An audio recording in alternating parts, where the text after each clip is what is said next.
We now move on to our keynote address of the day, which is titled Power of Brands, Finding Pace in Tough Times. In this session, the speaker will talk about how brands can find the fine balance between ROI-driven marketing and purely branding exercise. For this session, we would like to call Mr. Pratik Mukherjee, Head of Business Beauty from House of Masaba. Can we have a huge round of applause, please? Good morning, everyone.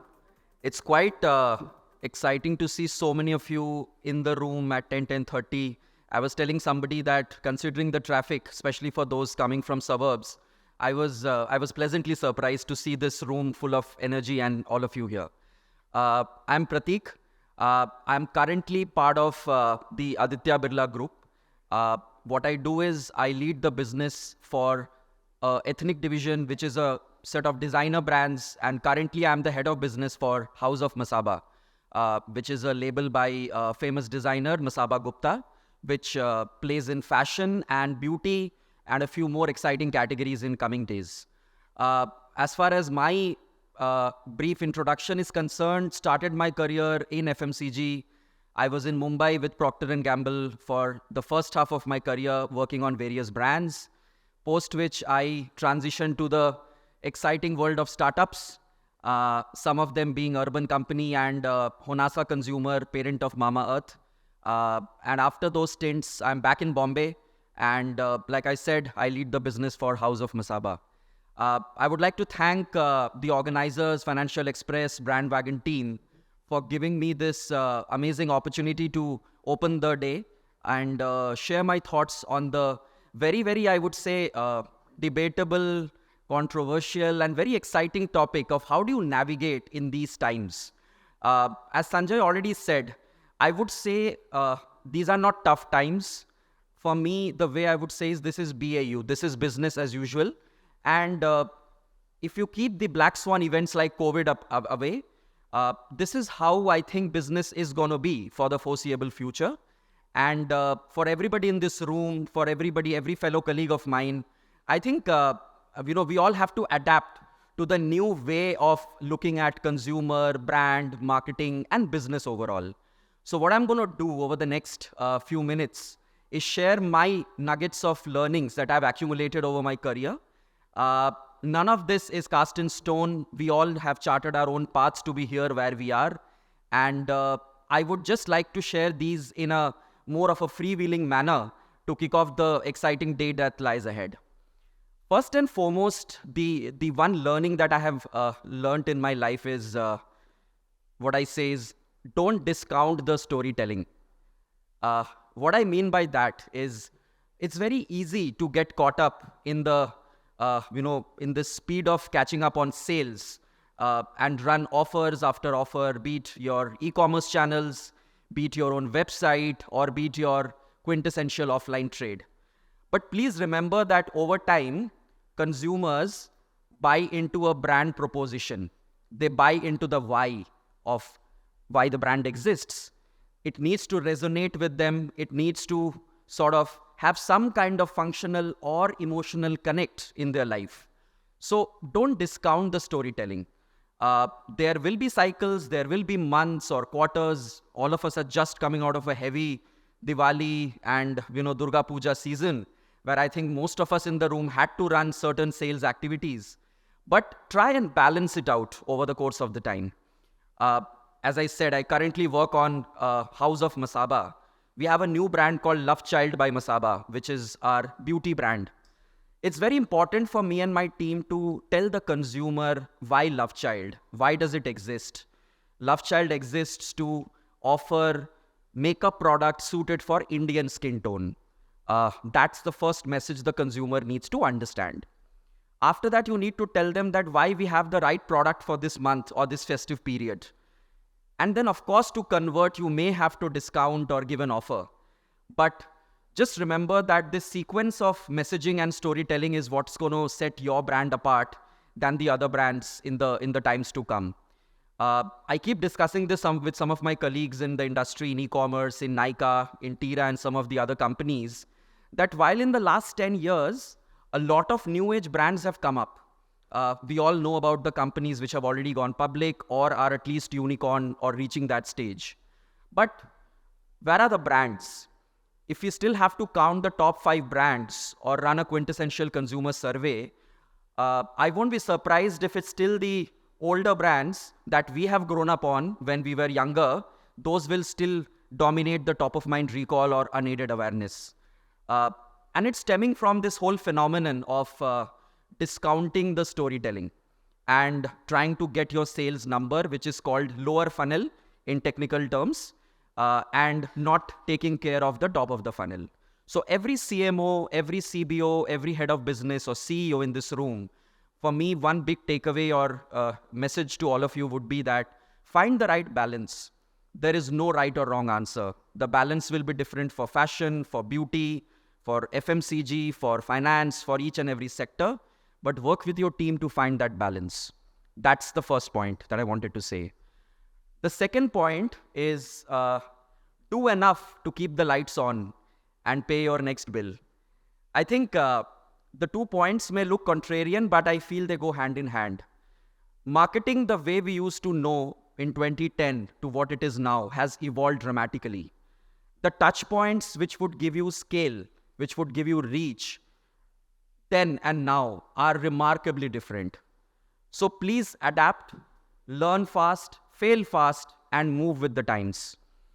The channels which used to deliver amazing brand building ROI back then, some of them being traditional PR, BTL or below the line activities or ATL marketing, have now been very, very conveniently replaced by some new age touch points. Some of us have learned it on the job, some of us are still learning via trainings, but I would request all of you to figure out the right 2x2 metrics of which channels are going to give you growth and which channels are going to be scalable eventually.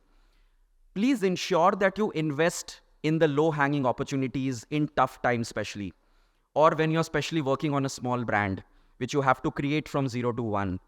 Channels like Google Ads, channels like Meta will give you immediate scale and immediate return on investment. Invest in that first.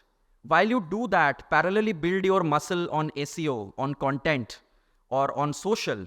Those take time, but over time, they will give you remarkable dividends. Look at how we all know about Nykaa Army. We all know about Sugar Cosmetics. So many brands in India which now express their brand purely via content, purely via social. So, like I said, do enough to keep the lights on, get your sales so that you can pay your bills. At the same time, build certain channels, touch points for future. And it's an iterative process.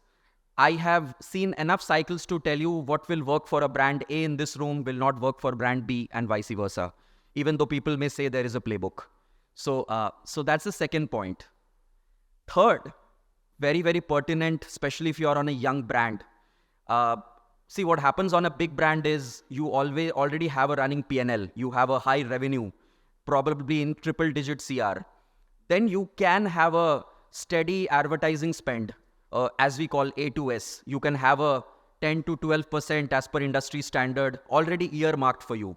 But if you are working on a young brand, which you are taking from 0 to 100 crore, you don't have that cushion. So sharpen your axe and hit the hammer where you feel you will get the maximum return. For me, any business is a combination of 3 things. It's a triangle for me. A set of products need to fire for you. Your brand in the early stage will be typically known for a few products, not too many. 1 or 2 channels need to fire for you. For some brand, it could be your website. For some, it could be offline. For some of you, it could be an e-commerce channel. And third axis is your brand proposition, which I said in the first point. What does your brand stand for? Figure out which are your winning products. Double them down on the channel that has been working well for you. And please ensure to communicate what your brand stands for, the why of the brand. In my previous company, where I was driving some of the beauty and personal care brands, for me, that growth channel sometimes was e-commerce. I was seeing amazing return on investment on the channels like Amazon and Nykaa.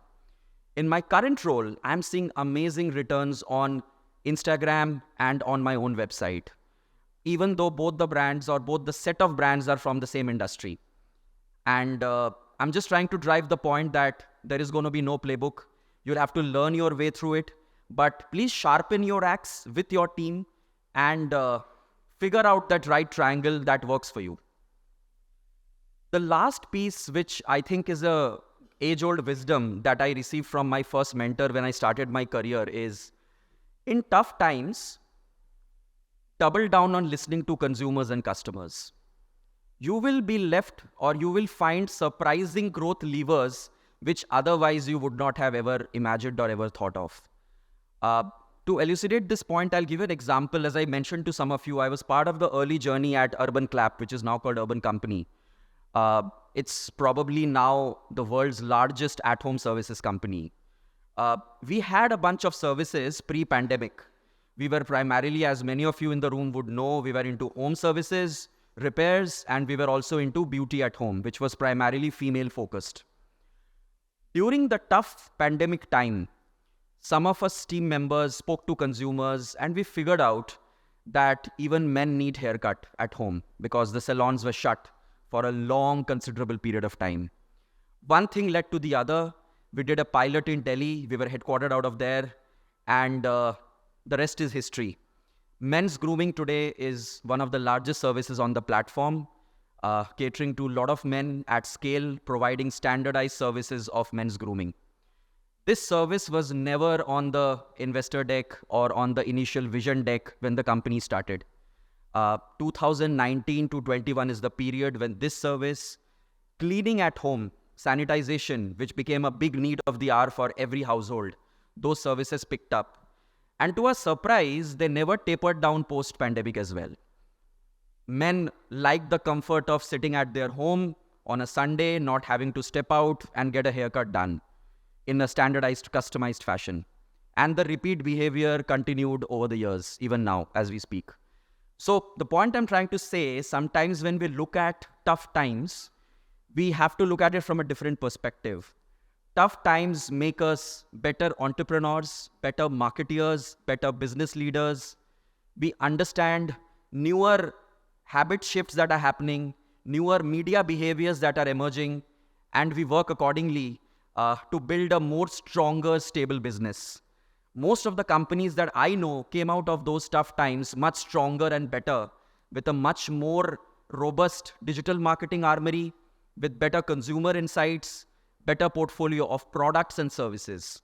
So those were my 4 nuggets of advice to start the day. Just to recap, the first one is around don't discount the storytelling.